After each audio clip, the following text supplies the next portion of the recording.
প্রিয় দর্শক, আপনাদের সবাইকে আমন্ত্রণ জানাচ্ছি আমাদের আজকের আয়োজনে। আপনাদের সাথে আছি আমি, না হচ্ছে না, আরেকবার যাচ্ছি। প্রিয় দর্শক, আপনাদের সবাইকে আমন্ত্রণ জানাচ্ছি আমাদের আজকের আয়োজনে এবং আপনাদের সাথে আছি, না এইভাবেও না, ঈদের অনুষ্ঠান বলেই এটি একটি বিশেষ আয়োজন। আর বিশেষ আয়োজন মানেই বিশেষ কিছু। আজকের এই জাদু বিষয়ক অনুষ্ঠান মায়াজালের বিশেষ আয়োজনে আপনাদের আমন্ত্রণ জানাচ্ছি আমি জাদুকর রাজীব বসাক। আজকের আয়োজনে আমরা যেটা চেষ্টা করেছি প্রতি আয়োজনের মতোই বাংলাদেশের প্রত্যন্ত অঞ্চলের জাদুশিল্পীদের এই আয়োজনে আপনাদের সামনে উপস্থাপন করতে। তেমনই একজন আজকের আয়োজনে কুষ্টিয়া থেকে আগত সেলিম আহমেদ। আমরা এখন দেখব সেলিম আহমেদের জাদু।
গল্পে গল্পে দিন করব পার, ঈদের দিন বলে কথা। এবারে জাদুশিল্পী ঢাকার জাদুশিল্পী, আর তিনি পেশাগতভাবে একজন ডাক্তার। আমন্ত্রণ জানাচ্ছি ডাক্তার রহিমকে। আমরা এবার দেখব জাদুকর ডাক্তার রহিমের জাদু।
এবার যাকে আমন্ত্রণ জানাবো দক্ষিণবঙ্গের একজন বিখ্যাত জাদুকর আর.পি. সাহা, তার একমাত্র সন্তান পি.সি. সাহা। আর পি.সি. সাহাই আমার এবারকার জাদুকর। আমন্ত্রণ জানাচ্ছি জাদুকর পি.সি. সাহাকে।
ঈদের আয়োজন বলেই কথা, তাই আজকের আয়োজনে আমাদের সাথে এমন একজন অতিথি আছেন যাকে নতুন করে পরিচয় করিয়ে দেওয়ার কোনো প্রেক্ষিত নেই। তিনি নিজেই অভিনয়ের জাদুকর। আমরা আমন্ত্রণ জানাচ্ছি বর্তমান সময়ে অভিনয়ের জনপ্রিয় একজন জাদুকর, যার নাম কি বলবো, নাসির উদ্দিন খান, আমাদের প্রিয় ভাই। তো নাসির ভাই কেন আছেন? আমি খুব ভালো আছি। ওনারা কেন আছেন? আরও ভালো আছে। তো এটা আইয়ার অনর কেন লাগে? আপনি তো খুব ভালো লাগে জাদু এত বছর ধরে তো কষ্ট করে লুকিয়ে লুকিয়ে রাখলাম আর পারলাম না, আপনাদের কারণে দিদি আসতেই হলো। আচ্ছা, নাইসের জঙ্গলি তো জঙ্গলি ওরফে কোকো জঙ্গলি। কষ্ট করে বসে আছেন কেন? দাঁড়ান। না না, বসেন বসেন বসেন। কি ভালো আছেননি? আছি আছি। কোনটা কি? ও, আসসালামু আলাইকুম। আমি ওয়ালাইকুম আসসালাম। আমি আসলে এখানকারই একজন অংশগ্রহণকারী। কি দেখছে রক্সিস দাও? এবি কি গম গম বাঁধন না?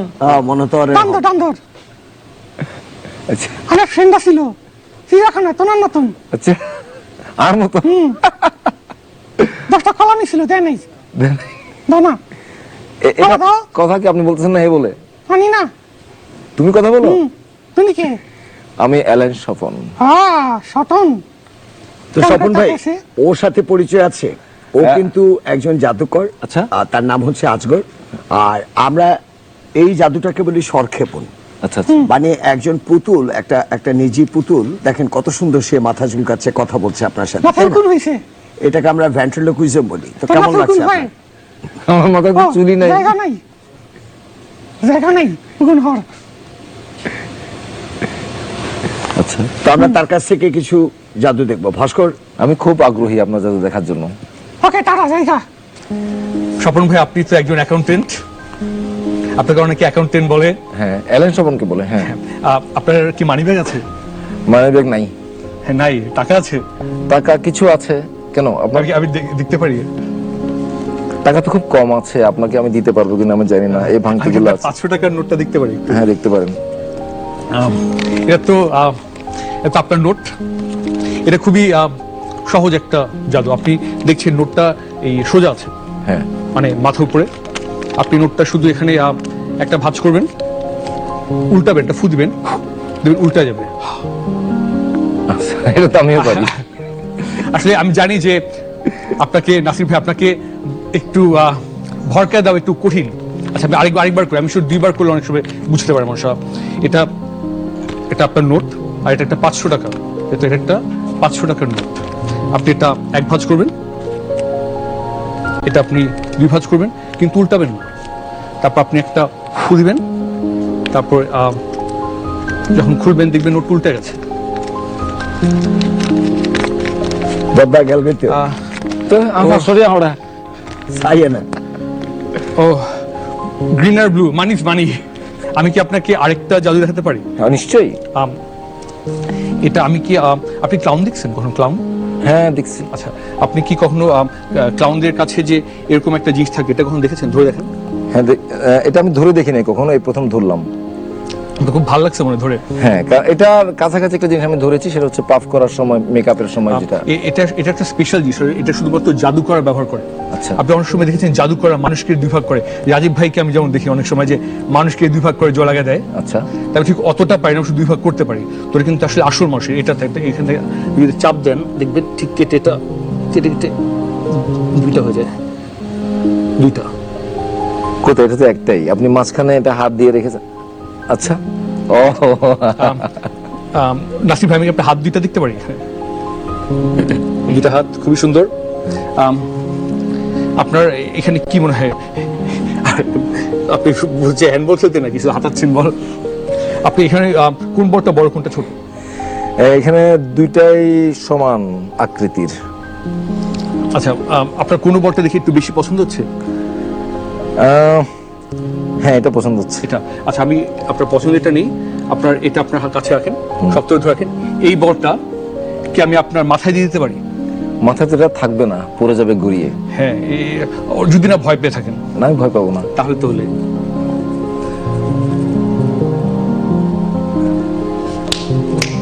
আপনি কিছু অনুভব করছেন?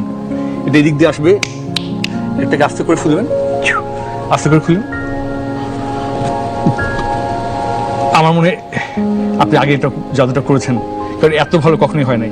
আমি কি আরেকবার ট্রাই করে দেখতে পারি? ধরেন এটা, শক্ত করে একটা ফু দেন, এরকম করেন, এরকম করেন, এরকম করেন, হ্যাঁ। আস্তে করে হাতটা খুলুন। এইখান তো ভারত দেন স্বপন ভাই, 3টা বলে স্বপন ভাই, আমি কি আপনি অঙ্ক পারেন? আপনি অ্যাকাউন্টেন্ট, নিশ্চয়ই আপনি অঙ্ক পারেন। হ্যাঁ। খুবই সোজা অঙ্ক। আমি একটা বল পকেটে নিলাম, হ্যাঁ একটা বল হাতে রাখলাম, হ্যাঁ আর একটা বল পকেটে নিলাম। হ্যাঁ। আপনি কি বলতে পারবেন যে হাতে কয়টা বল? একটা বল ওনার একটা নেই। আপনারই। তো আপনার নতুন কি ছবি মুক্তি পাচ্ছে? আমার ঈদে মাইসেলফ অ্যালেন শোভন রিলিজ হচ্ছে। এটা তো পার্ট 2 সম্ভবত। হ্যাঁ, এটা সিজন 2। সেখানে সিজন 2 তে আমরা নতুন কিছু পাবো আশা করতে পারি? অবশ্যই নতুন গল্প, নতুন মানে এর আগের গল্পের ধারাবাহিকতা যেখানে শেষ হয়েছিল, তারপর থেকে আমরা কিভাবে অ্যালেন শোভন তার সাম্রাজ্য আরো বিস্তার লাভ করেছে এবং তার জীবনযাত্রাগুলো দেখতে পাবো আর কি আরো। আচ্ছা, একটু আমাদের দর্শকদের বলবেন যে এটা কোথায় কিভাবে তারা দেখতে পাবে? এটা চরকি যে প্ল্যাটফর্মটা আছে সেই চরকি অ্যাপসটা ডাউনলোড করে ওটা সাবস্ক্রাইব করে দেখতে হবে। এখানে 7টা পর্ব আছে, আশা করি আপনাদের ভালো লাগবে। আচ্ছা, আপনি তো একজন চরিত্রাভিনেতা, অর্থাৎ চরিত্রের সাথেই অভিনয় করেন, তাই না? তো বিশেষভাবে আমি খেয়াল করেছি যে অনেকগুলো জায়গায় আপনি খল চরিত্রে অভিনয় করেছেন। খল চরিত্রে অভিনয় করতে আপনার কি ভালো লাগে, নাকি খল চরিত্রটাকেই আত্মস্থ করে নিয়েছেন? কেমনটা মনে হয়? না, অভিনেতা অভিনেত্রী যারা আছেন তারা তো আসলে বিভিন্ন ধরনের চরিত্রে অভিনয় করেন। তো সেখানে আমাদের সমাজের মধ্যে আমরা যেসব মানুষগুলোকে দেখি সেখানে ভালো মানুষ আছে, মন্দ মানুষ আছে। তো এখন যখন যে চরিত্র করে সেটা যদি মন্দ চরিত্র হয় তাহলে মন্দ চরিত্রটাকে উনি ফুটিয়ে তোলার চেষ্টা করেন, কিংবা ভালো চরিত্র হলে সেটাকে উনি ফুটিয়ে তোলার চেষ্টা করেন। তো এখন সেখানে আসলে এটা প্রেক্ষিত সেটাই নির্ভর করে। নির্ভর তো করে। আপনি আমাদের চট্টগ্রামের ছেলে, মানে আমি চট্টগ্রামে আপনাকে দেখি, সেই জন্য আমি নিজেও চট্টগ্রামের, তো ভালো লাগছে। কিন্তু ব্যক্তিগতভাবে মানুষ হিসেবে আমি যতটা দেখি এবং জানি আপনি খুব ভালো একজন মানুষ। তো এই মন্দ চরিত্রে অভিনয় করতে করতে আপনার কাছে যদি একটা আবদার করে বসি যে আমাদের দেশেও তো কিছু মন্দ মানুষ আছে, তাই না? এই মন্দ মানুষদেরকে আপনি ঈদ উপলক্ষে কিছু বলবেন? মন্দ হোক ভালো হোক, সবার জন্য ঈদ মোবারক। সবাই ভালো থাকবেন। আর ভালো মন্দ বিষয়টা সমাজের প্রতিটা মানুষের মধ্যে, আপনার আমার মধ্যেও আছে। আমাদের সবগুলো ভালো আছে তা না, কিছু মন্দ চরিত্র এখানে আছে। আমার মনে হয় আমি যাই করি না কেন, যাতে আমার কর্মকাণ্ডে অন্য কেউ কোনোভাবে বিব্রত না হয়, অপমানিত না হয়, ক্ষতিগ্রস্ত না হয়। মানে আমার মন্দটা আমার মধ্যেই থাক, সেটা যাতে আরেকজনের কাছে বিস্তার লাভ না করে, আরেকজনকে প্রভাবিত না করে। তো আজকের আয়োজনে আসার জন্য বাংলাদেশ টেলিভিশনের পক্ষ থেকে আপনাকেও ধন্যবাদ। অনেক ধন্যবাদ। বাংলাদেশ টেলিভিশনকে অনেক ধন্যবাদ। বিদায় নিচ্ছি। শেষ জাদুকর হিসেবে আমন্ত্রণ জানাচ্ছি ঢাকা জাদুশিল্পী প্রিন্স ইমামকে। সবাই ভালো থাকবেন, সুন্দর থাকবেন, সুস্থ থাকবেন। ঈদ মোবারক। সুপ্রিয় দর্শক, ম্যাজিক কার্পেটের কথা আপনারা অনেকেই শুনেছেন, কিন্তু আমি জাদুকর প্রিন্স ইমাম দেখাবো ভিন্ন কিছু। দেখাচ্ছি the great magic fire to lady.